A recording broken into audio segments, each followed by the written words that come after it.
Hello friends, a great welcome to my channel. Today we are going to cover a short story by Anita Desai. The name of the story is Games at Twilight. This is a children's tale written by Anita Desai and the university is University of Lucknow. Subject BA English Honours Semester 1 Paper 2 Short Fiction. This is the link where you can get other videos of the same subject. Anita Desai के बारे में थोड़ा सा और जानते हैं। उनका original नाम था अनीता मजूमदार। इंग्लिश लैंग्वेज की बहुत ही पॉपुलर नॉवेलिस्ट और ऑथर हैं और चिल्ड्रन राइटिंग के लिए स्पेसिफिकली बहुत फेमस हैं। ये उनके कुछ मेजर नॉवेल्स हैं, in custody, journey to Ithaca and fasting feasting. Booker prize के लिए 3 बार इन्हें शॉर्टलिस्ट किया जा चुका है, 1980, 1984 and 1999। These are the books for which she was shortlisted: Clear Light of the Day, In Custody, Fasting Feasting. This can be an important competitive exam question. एक छोटे से बच्चे रवि की साइकोलॉजी की स्टोरी है।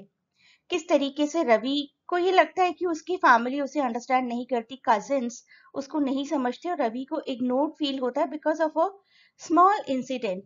एंड आई विल से कि वो incident शायद अडल्ट्स के लिए स्मॉल हो सकता है लेकिन बच्चों के लिए उतना स्मॉल नहीं है। तो किस तरीके से आउट ऑफ इनोसेंस रवि को डिसअपॉइंटेड फील होता है। रवि को ऐसा लगता है कि लाइफ में बहुत बड़े अप्स एंड डाउन्स आ रहे हैं। अपने बचपन को याद करिए, कभी हाइड एंड सीक जरूर खेला होगा। A group of Indian cousins engrossed in games on a hot summer afternoon, and the story is in the form of a third person narrative. Third person narrative की form में है ये story that centers around the thoughts and feeling of a young boy Ravi. Ravi who desires and dreams to win a simple game. छुपम छुपाई बोलते हैं हम हिंदी में, अंग्रेजी में हाइड एंड सीक बोला जाता है उसी को। तो रवि को ऐसा लगता है कि हाइड एंड सीक में मुझे विनर बनना ही है किसी भी तरीके से। स्टोरी की शुरुआत होती है एक हॉट समर आफ्टरनून पर, जहां पर कुछ बच्चे अपनी मदर को कन्विंस कर रहे हैं कि हमें प्लीज बाहर जाने दिया जाए खेलने के लिए। गर्मियों की छुट्टियां हम सबने सुना भी है, एंजॉय भी किया है और एक ग्रुप के साथ, अपने कजिन्स, अपने फ्रेंड्स के साथ कुछ गेम्स खेलने में बहुत मजा आता है। आजकल तो उन सबकी जगह मोबाइल फोन्स ने, मोबाइल गेम्स ने ले ली हैं, लेकिन एक टाइम पर ह्यूमंस ह्यूमंस के साथ खेला करते थे। लुका छुपी को समझते हैं। पहले से ये सब बच्चे डिसाइड करते हैं कि उन्हें लुका छुपी खेलना है। काफी मजेदार और आसान खेल है। कोई एक खिलाड़ी अपनी आंखें बंद करके 1 से 10 तक गिनता है और बाकी सब खिलाड़ियों को तब तक छुप जाना है और फिर उस खिलाड़ी का काम है जिसने अपनी आंखें बंद की हुई हैं, उस खिलाड़ी को इट बोला जाता है इंग्लिश में। तो इट का काम होता है उन सबको ढूंढना। So a chosen player is designated as being it, और एक डिटरमिन नंबर तक उस पर्सन को अपनी आंखें क्लोज करके रुकना है। व्हेन इट कॉल्स रेडी और not, here I come, then he attempts to locate all the concealed players. सब छुपे हुए प्लेयर्स को ढूंढना है। तो ये तो डिसाइड हो जाता है कि बच्चों को खेलना है, खेलने की परमिशन भी मिल चुकी है, लेकिन क्या खेलना है उस पर थोड़ी सी फाइट चलती है। पहले तो फाइट होती है कि क्या खेलना है, and then they decide to play hide and seek, लुका छिपी, छुपम छुपाई, और उसके बाद फाइट होती है कि who will be it. It कौन बनेगा, that is a bigger question. उन्हीं बच्चों में से एक लड़की का नाम है Meera. She suggests that they should play a game to decide who will be it, and the game decides elder boy Raghu is it. तो सबसे पहले रघु का नंबर आता है इट बनने का। The kids run here and there to find places to hide, and Raghu quickly spots a younger boy Manu. Raghu जल्दी ही मनु नाम के एक बच्चे को पकड़ लेते हैं, who was uncertain of a suitable hiding place. Manu को कोई प्लेस नहीं मिला था। Another younger boy, जो हमारी स्टोरी का सेंट्रल कैरेक्टर है, Ravi. Ravi hides in a locked garage and he panics when he hears Manu is caught. Ravi के लिए एक बहुत बड़ा इंसिडेंट है कि मनु पकड़ा गया, मैं नहीं पकड़ा जाऊंगा। As he feels Raghu coming closer with his thumping feet sound, thump, thump, thump, he slips through a small gap and hides in an abandoned shed. एक abandoned shed के नीचे जाकर वो छुप जाते। बचपन में छोटे छोटे गेम्स खेलने में कितनी खुशी मिलती है और ऊपर से आप उनके विनर बन जाए, that is an icing on the cake. Ravi is very proud कि मैंने तो बड़ा ही अच्छा एक हाइडिंग प्लेस ढूंढा है, ऑल्दो डार्क प्लेस से रवि को, अंधेरे से रवि को डर लगता है. The shed is damp, full of junk and smells like death, infested with maybe rats and insects. Raghu को लेकिन सबसे ज्यादा अट्रैक्ट कर रहा है ये फैक्ट कि if I'll not be found by any of the it, then I'll be the winner.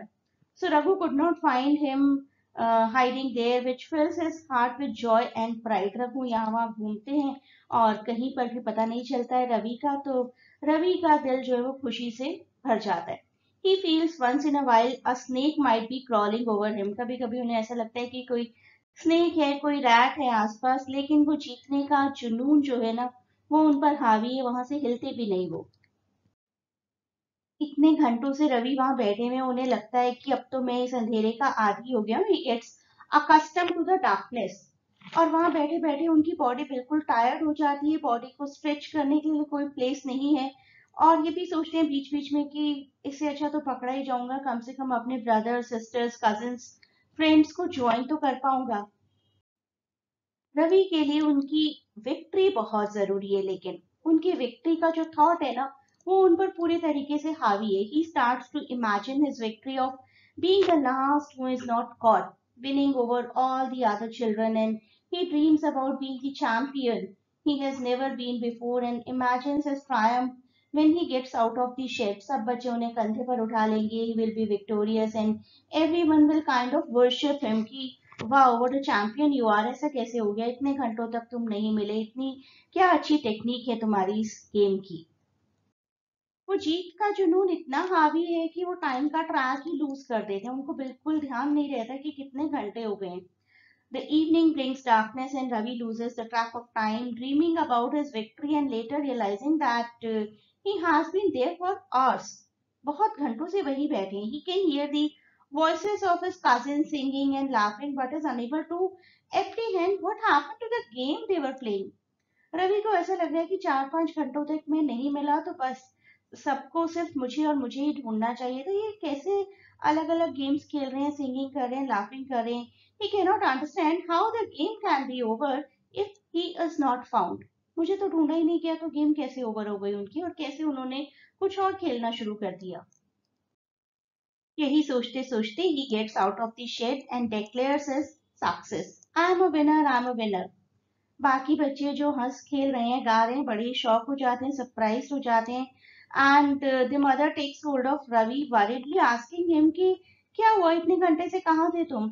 He gets off the grasp of the mother and gets in the middle of the group and declares his success again. उन्हें पसंद नहीं आता कि mummy क्यों मेरे बारे में परेशान है, मैं विनर हूँ. अभी सिर्फ इस फैक्ट पर ध्यान दिया जाए ना कि मैं विनर हूँ. आई am a winner, I am a winner, he again cries. बाकी सभी लोग और मदर ये सोचकर परेशान है कि इतनी देर तक रवि थे कहाँ, और रवि के दिमाग में एक ही ख्याल है, आई am a winner, I am a winner. बच्चे तो बच्चे ही हैं, मदर को थोड़ी टेंशन हुई, लेकिन बाकी बच्चों को तो ध्यान भी नहीं रहा. The children were so busy with themselves that they forgot about his existence. और रवि अभी भी उन्हीं ख्यालों में है कि I am a winner, and this fact hurts him so much that किसी को ध्यान ही नहीं रहा कि मैं कहाँ पर हूँ. The children were so busy with themselves they forgot, and that hurts Ravi so much as he stands there speechless. Ravi वहां पर बिल्कुल चुपचाप खड़े हो जाते हैं और उनके कजन उन्हें बताते हैं कि why are you standing like a fool? Stop crying and join us. हम जो अभी खेल रहे हैं उसमें हमें ज्वाइन करो ना, क्यों I'm a winner, I'm a winner ऐसे ही बोलते जा रहे हो. रवि बिल्कुल भी उनकी इग्नोरेंस बेयर नहीं कर पाए and doesn't respond to them. वो चाहते थे कि ये फैक्ट को एक्नॉलेज किया जाए कि मैं विनर हूं और मुझे एक विनर की तरह ट्रीट किया जाए. He lays his face down on the damp grass और अपना फेस उल्टा करके घास पर लेट जाते हैं, क्रश करते हैं अपना face. No longer crime but completely silence हो गए बिकॉज ऑफ द शॉक कि मुझे इतना इग्नोर किया गया और मैं क्या क्या सोचकर बैठा था. ये स्टोरी बेसिकली फोकस करती है इमोशंस पर और फियर्स पर. बच्चों के इमोशन, बच्चों के फियर्स, जो चीजें बच्चों के लिए बहुत बड़ी बड़ी हैं बड़ों के लिए बहुत छोटी हो सकती हैं. रवि एक बड़ा ही अच्छा सा सपना देखते हैं, एक विजन रहता है उनके दिमाग में कि जब मैं जाऊंगा तो सब लोग मुझे एक हीरो की तरह ट्रीट करेंगे. I will be hero worship. He begins to dream of the glory that will come with winning the game. and he remains in the spot, that dark spot for hours. So childhood basically can often be an idyllic time. It is not without its roller coaster of emotions and fears. छोटी छोटी बातों के लिए emotions और fear आ सकते हैं childhood में. This is what the story tells. I hope you loved the video. Please do not forget to share and subscribe the channel and provide your valuable feedback in the form of comments.